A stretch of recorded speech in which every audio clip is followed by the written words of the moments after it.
주식 투자가 왜 어려운지 아세요? 아무리 공부해도 채워지지 않는 그 목마름, 지식의 목마름.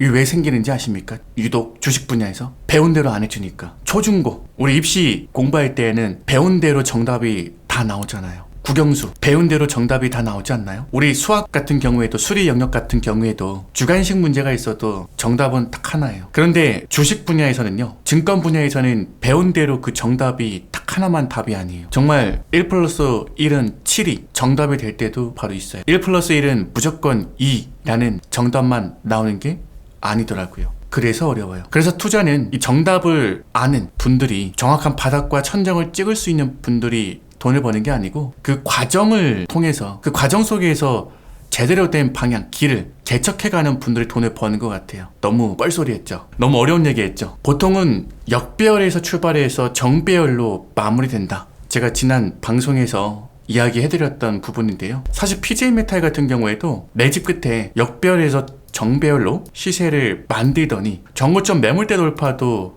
꾸준하게 잘 보여줬어요. 상장 이래 처음으로 거래량과 거래대금도 뜨문뜨문이지만 발생하기 시작했고요. 아직까지는 MACD 에너지도 지금의 인기주들처럼 폭발적인 모습을 보이지도 않았네요. 그러니까 버블이라고 보기에는 좀 어려운 위치예요. 단지 주가의 변동성만 한 30에서 50% 사이? 이렇게 좀 왔다 갔다 할 뿐이죠. 근데 사실 시세 초입 구간에서는 재무제표 때문에, 그러니까 뭐 실적이 좋아서 갑작스럽게 회사의 가치가 너무나도 고평가돼서 주가가 이렇게 움직이는 게 아니고, 대내적인 악재 이슈로 뭐 기타 테마 재료로 주가만 움직이는 겁니다. 그래서 앙드레 선생님이 그랬죠. 강아지와 주인 이론을 주식시장에도 접목시키면 장기 노평균선 수세선이라고 하는 것을 주인으로 보고 일본식 봉차트 캔들, 이 차트를 강아지라고 본 거예요. 이 강아지하고 주인이 산책을 할 때 보면은 이 목줄을 채워서 이제 산책을 하잖아요. 그럼 이렇게 이제 강아지들이 주인 앞을 앞서거니 뒤서거니 한단 말이에요. 어떨 때는 주인 밖으로 멀리 벗어나기도 하고요. 또 주인이 줄을 잡아 당기면은 다시 또 주인 곁으로 최대한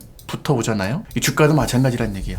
이 장기 이동 평균선 추세선이라고 하는 이 추세가 잘 보면은 앞서거니 뒤서거니예요. 그 장기 이동 평균선 주인은 늘 그 자리로 가요. 크게 벗어나지 않아요. 그런데 강아지들은, 애완견들은 멀리 벗어나기도 하고 주인 곁으로 다시 되돌아가기도 하고 왔다 갔다 할 뿐이죠. 그래서 우리가 이 사이클 공부를, 흐름 공부를 체크를 많이 하셔야 돼요. 시도 안에서 돈을 벌려면. 대부분의 사람들은 주가가 많이 올라갈 때에는 테마, 재료, 시황, 주가 올라가는 이유만 수집해가지고 달달달달 외우고, 그리고 또 막상 장기 투자할 거라고 했던 분들 몇 개월 안 지나서 다시 주인 곁으로 들어오는 조정이 들어오면 깨갱하잖아요. 두 번 다신 투자 안 할 거야. 공무도 때문에 안 되고, 기울어진 운동장이 어쩌고 저쩌고, 뭐 정부, 정권, 정책 때문에 안 되고, 무적 분할, 인적 분할 등 지주회사들의 농간 때문에 안 되고, 뭐 전환사채 발행 때문에 주주들은 전혀 뒷전이고, 기습 유상증자 공시로 회사의 가치를 훼손시키는 이사회 때문에 한국장은 투자하면 안 되고, 온갖 핑계들이 많지 않습니까? 근데 아마존도 애플도 시세 초입 구간에서는 여러분들 변동성이 심했어요. 주가라는 거는 이 모험하는 구간, 그러니까 시세 초입 구간에서는 변동성이 심한데 어느 정도 가격과 주가의 위치가 높아지는 국면, 모든 사람들이 그 추세를, 시세를, 가격을 인정하는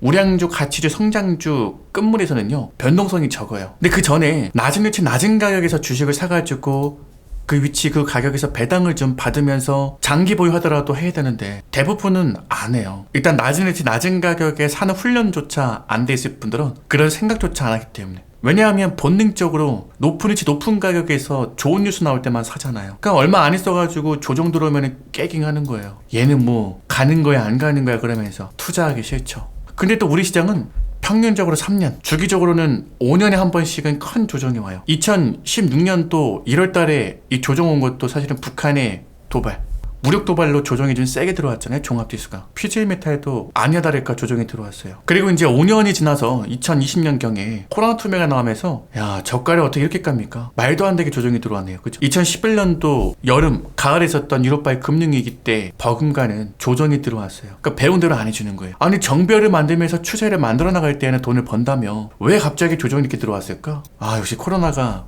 역대급이긴 역대급이구나. 14세기에 있었던 유럽의 패스트, 흑사병의 버금가는 1900년도 초에 있었던 스페인 독감 1차, 2차의 버금가는 엄청난 악재구나. 정말 큰일 났구나. 주식 팔고 떠나야지, 도망가야지. 근데 그 자리에서 가만히 보니까요, 어떻게 됐습니까? 아주 오랫동안 전고점 이 3,000원 돌파를 못했던 이 주식이 어떻게 됐습니까? 아니 어느 날 갑자기 가공 단계 바닥을 잡더니요, 한 번에 상한가 나오면서 정고점 매물대는 물론이고 역사적인 신고가까지 갱신을 해버립니다. 이게 주식이에요. 정확하게 정답 배운 대로는 안 해주지만은 주가는 가는 길이 있어요. 이 가는 길을 공부하고 사이클을 익히고 여기에 맞는 종목군들 순서대로 담는 게 훈련이 되어야 되는데 다들 지금 뭐하고 있습니까? 이미 완벽하게 형성된 추세 시세에 반영되어 있는 소스들, 내용들, 재료들 보고 뒤늦게 추격 매수하잖아요. 낮은 일치 낮은 가격, 매직 국면에서 높은 일치 높은 가격도 이렇게 주기적으로 조정이 들어오는데 이미 해먹을 만큼 해먹은 종목군들에서 조정이 들어오면 어떻게 되겠습니까? 그걸 꼭 똥인지 된장인지 찍어 먹어봐야 알겠습니까? 당연히 조정이죠.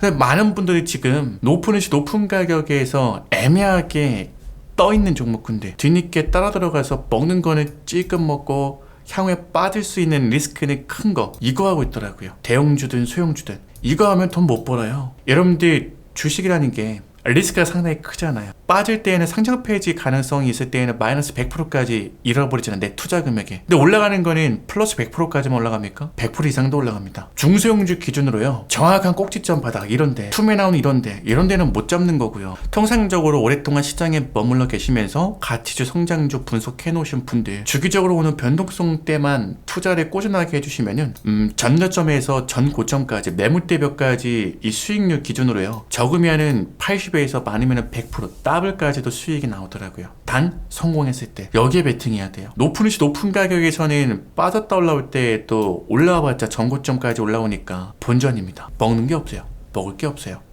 그런데 낮은 일치 낮은 가격에 사면은 빠져봤자 얼마 안 빠져요. 그리고 중간중간에 반등이라도 나오기 때문에 설사 실패해도 그 종목이 실패해도 본전 언저리까지는 반등을 해줍니다. 그러니까 무슨 얘기냐면 고스톱을 칠 때에도 포커를 칠 때에도 프로 도박사들은요 철저하게 확률에 베팅을 해요. 주식도 이렇게 확률에 베팅해야 돼요. 내가 실패했을 때 실수했을 때 손해볼 수 있는 퍼센테이지 마이너스 폭은 얼마나 될까? 단 성공했을 때 나는 어느 정도까지 수익을 낼 수 있을까? 물론 그 계산대로 다 되지는 않아요. 그런데 최소한 누가 배포한 건지도 모르는 언론에서 뉴스 보고 그거 추격 매수해서 깜찍하게 장기 보유면 돈 벌 거야 라고 하는 것보다는 훨씬 낫지 않겠습니까? 훨씬 더 과학적이지 않겠습니까?